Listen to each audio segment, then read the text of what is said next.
Hello, I'm very happy to be here today on behalf of Mayor Bill de Blasio to make an exciting announcement about an expansion of Citibike. Yay! I am really excited about that. Joined today by a lot of the people that made it happen, including right here Julie Wood, who's the VP of External Affairs for Motivate and I think soon to be Lyft. Some of our best bike advocates in the city, Ken Pudzibo from Bike New York, Tom DeVito from Transportation Alternatives, and I think the teams from all our organizations, including the DOT crew, who have been negotiating long and hard in recent months. We have a lot to celebrate today with a major expansion coming, and I think a lot of you know the history. Citibike started here in New York in the Bloomberg administration at the end of 2013, and a lot of people were doubters about whether it was going to work, whether it was going to be safe. It took off. People have loved it. I think, Julie, you were there the day it launched, were you not? You were at City Hall. And I'm really proud to say, as the de Blasio administration came in and took it over, we've done a lot to stabilize and improve the system, partnering with Motivate. And I think you all know the statistics. It has been one of the most successful bike share systems in the world. We're averaging now, Julie knows, 60,000 rides per day. Some days up over 80,000. We've had 70 million rides to date, 150,000 members, and everywhere I've gone in the past couple of years, I have heard from council members, from community boards, from advocates, from regular New Yorkers, when can Citibike come to my neighborhood? And I have to say, as someone who is lucky enough to have Citibike come to her neighborhood, it's been pretty life-changing. It is really terrific. It's hard to picture life in New York without it. So today we are announcing a major expansion.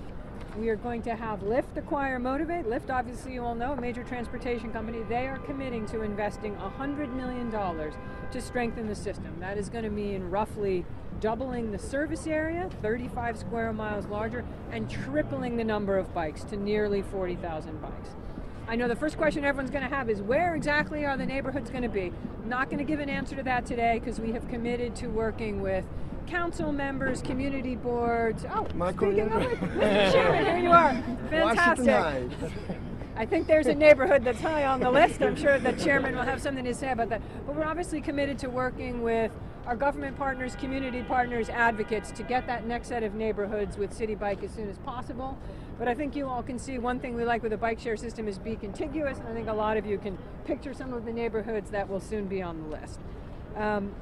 We have heard concerns also in these recent months as we've sort of been in this transition period about the availability of bikes, about equipment failures. Streets Blog has certainly covered on that, and I'm proud to say that Lyft is going to be putting a lot of investment into getting the system up and running, committing to making sure they have full 12,000 bikes plus spares within the next 90 days. We're going to do all that before we undertake any expansion. We're going to be working together on an expansion, particularly around the L train with valet stations and building stations out into Bushwick. And I'm happy to say we're going to work together on an accessibility pilot to figure out how we can make bike share accessible to people with disabilities. Lyft is going to be keeping the reduced fare bike share program, which includes discounted memberships of $5 a month for NYCHA residents and SNAP recipients. And Lyft has committed to supporting 1,000 full-time living wage jobs in New York City. And again, we're doing all of that without public investment. And I know some folks here might say we think public investment is a good thing, but for now, we're very grateful to have this infusion of private investment. Maybe discussions in the future about public investment, but I think with $100 million on the table, that's going to give us 5 years of building the system with private investment. As a result of that investment, Lyft will retain the right to operate exclusively in the current Citibike area and in any of the areas that we expand into. But I also want to say, this summer, many of you know, we conducted a dockless pilot as well in the Rockaways and the North Shore of Staten Island and the Bronx, and we are going to be coming back to you all soon after we've talk to our council partners with some discussions about how we might expand that as well. We don't think it has to be an either or. So I have to say, we are very excited to finally have reached this deal. It is terrific to stand here with all of you. I particularly want to thank my team. They have worked really hard, I think, to negotiate a deal that is terrific for the city. Phil Damashek, Andrew Burtis, John Frost, Rami Meadow, Jennifer Santa Innes, Beth Hyde, Michael Replogle, Ted Wright, and of course, Michelle Craven, the one and only. So now, we are honored to be joined today by the chairman of the Council Transportation Committee, who has been such a great supporter all along the way. Councilman Chairman Rodriguez. Well, first of all, yes, I want Washington Heights, Northern Manhattan, to be one of the destinations. We have close to 600 acres in our park. Under the George Washington Bridge, we have a nice view. Fort Tryon, High Bridge Park, and Inwood Park together make the second largest area in the city. So cyclists are invited. As also, we have a lot of cyclists in our community. And as we're moving forward in this plan, and I'm happy to see how both sides, the city entity, in this case, the Great Commissioner, Polly Trumber, and City Hall and the team being able to negotiate, we motivated, now we live on board with this, that we are moving forward to make our city more friendly towards cyclists and pedestrians. And hopefully, again, we will continue working together to be sure that the bike tour that we are doing here, the largest one in the nation and the second largest in the world, get together additional hour two to make it the biggest one in the whole world. So this is about the culture. This is about the culture that we as a city have to continue to develop, not only for our generation, but for our children and the future generation.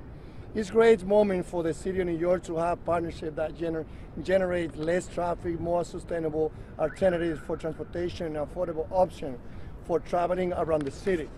As we expand the fleet of Citibike from 12,000 to 40,000 in the next 5 years, it's important we focus on making the city more connected to multimodal transit options. We need to ensure that Citibike is connecting residents that live in part of New York that have limited transportation options. Many of them, they are the immigrants, they are the working class who live in transit deserts, so that they may be able to have a chance to travel without relying on a car.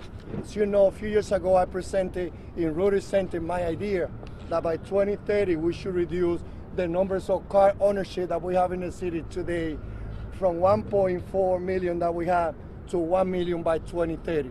And the only way how we can get it is by improving our mass transportation and also connecting our 8.5 million residents and the 65 million tourists to all the modal transportation.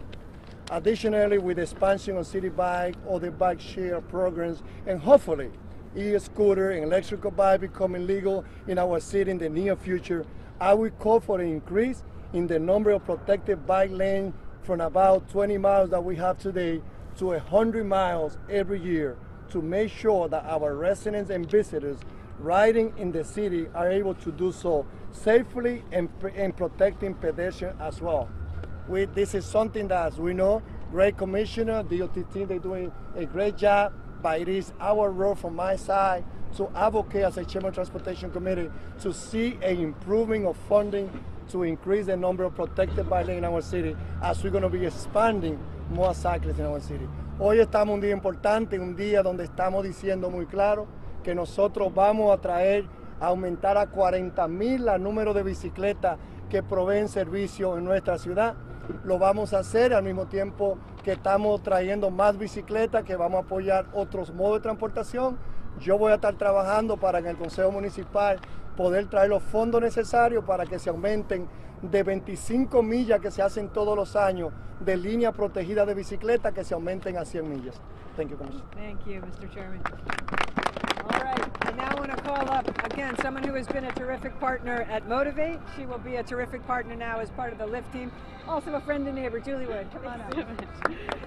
Thank you so much, Commissioner Trottenberg. I'm so proud and excited to be here today to represent Motivate and now Lyft, the new private sector partner to New York City and what has become really one of the most successful public-private partnerships of all time, Citibike. We are so grateful to Mayor de Blasio and Commissioner Trottenberg for their leadership, partnership, and vision. More than any other city in the entire United States, they have fully embraced bike share and worked diligently to ensure Citibike's success. As a result, they already have one of the largest and most successful bike share systems in North America, the largest and most successful bike share system in North America. But now they're going to have one of the largest bike share systems in the entire world.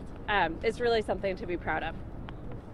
So, you know, from Citibike over the past 5 years, there have been 70 million rides taken on Citibike, and that's to think about it from a big picture perspective, it's really a public transit system that was built essentially overnight. 5 years is a really short period of time to build out such massive infrastructure, and so it's very, very exciting.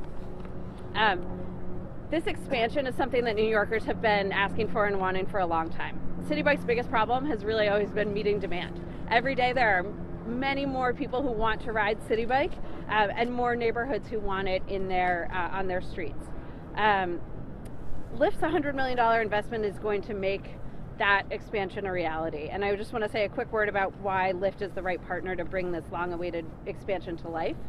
Lyft's vision is of a future where people no longer drive cars as single occupants, contributing to congestion, pollution, and increased VMT. Their vision is for a future where cities are designed around people, not cars. And it's really that's their mission, and that's the founders' life work, and this is really taking a huge step in that direction. Lyft is committed to building an effective, equitable, and sustainable transportation platform to better connect communities and fuel economic mobility. Earlier this year, Lyft started integrating public transit and scooters into the Lyft app, and with today's news, it will soon have bikes, bringing all of your favorite ways to get around into one connected experience. A few more partners I just want to thank really quickly. Citigroup has been an incredible partner since day one. They have invested massively in this system and been along for the ride. So we're really grateful to Ed Schuyler for his leadership. And the second is Health First, who is the presenting sponsor of the reduced fare bike share program, which makes $5 monthly memberships available to all Nitro residents and SNAP recipients. And I'm excited that Lyft will grow that program and really invest to increase enrollment. Third is Transportation Alternatives and Bike New York, who've been incredible supporters and advocates from the beginning and have really advanced the cause of cycling in New York City and deserve a lot of credit for this news today. So thank you so much. Thank you, Julie. We're going to move quickly because my chairman has gone in, which means I must follow soon. Let me turn it over to one of the advocacy groups that has been there from the very beginning, helping to make bike share a reality in New York City. Tom DeVito from Transportation Alternatives. Good morning, everyone. So my name is Tom DeVito. I'm the Senior Director of Advocacy for Transportation Alternatives. We are thrilled to be here this morning. I think it's safe to say that this is a momentous moment in the mobility revolution that is hitting New York City and will benefit hundreds of thousands of New Yorkers. This expansion will mean so many more New Yorkers can get to where they need to go and expand their options. It will also mean safer streets.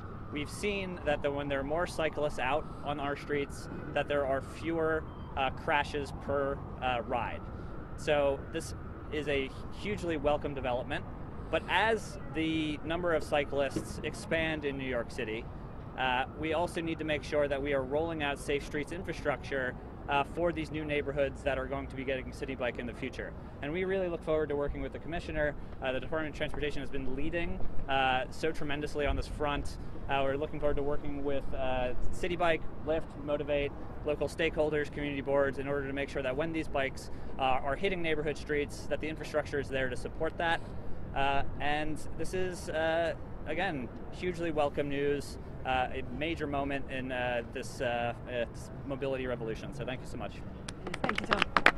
And now, hold on, Gersh, one other partner, Ken Ponziba from Bike New York. Ken, come Thank you. close us out here. Okay, I'll be quick. Before Citibike arrived in New York City 5.5 years ago, the city was a much different place. And there were some members of the media that were hostile towards bicyclists, no one here, of course. And they pitted bicyclists against motorists and pedestrians, and they even had a name for this conflict. They called it the Bike Wars.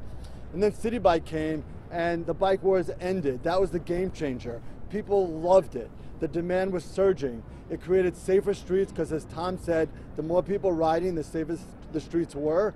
And it really paved the way for more bike lanes. It enabled our amazing transportation commissioner and DOT to create hundreds of miles of bike lanes that wouldn't have happened if we didn't have this demand and this surge of bicyclists. So we want to thank Citibike, we want to thank Motivate, thank Lyft. You know, we had growing pains in the early years, and then, which is natural, then Motivate took over, it got better. And what a way to come to New York City with a $100 million investment to improve and expand the system.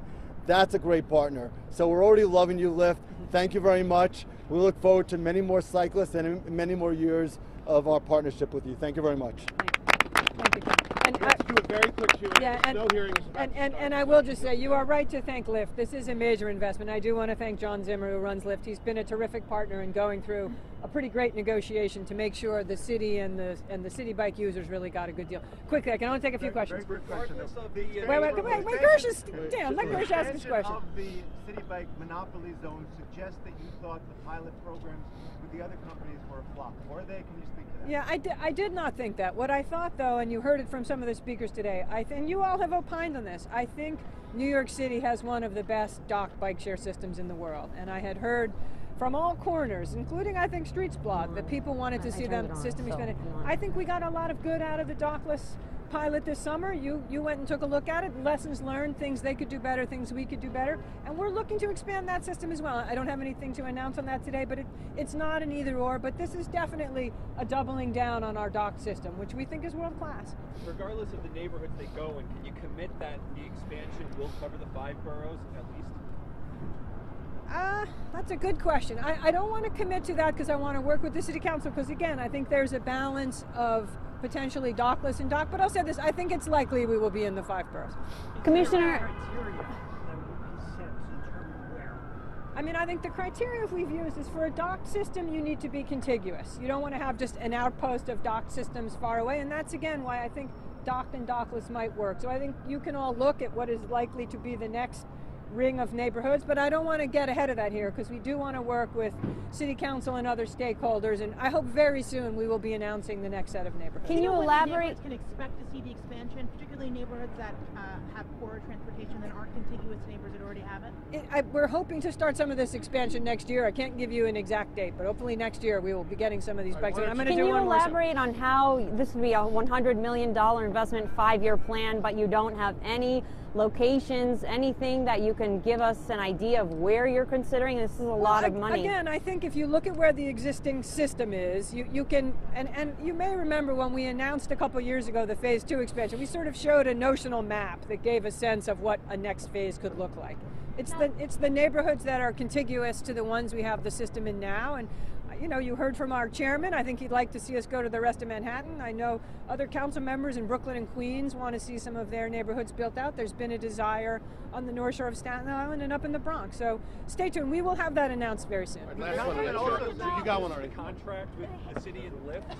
You know what? Why don't you grab the experts, Dan, and we can give you some detailed answers to that. Last question. About community stakeholder input on the expansion. What about specifically where the dogs will go? Is there any parameters when it comes to taking up public space, parking lots? People are opposed to that idea. We have actually, and I'm going to run away and let John Frost talk in more detail. We have had a very detailed protocol for designing the system where we put the docks. We have a public portal to get public input.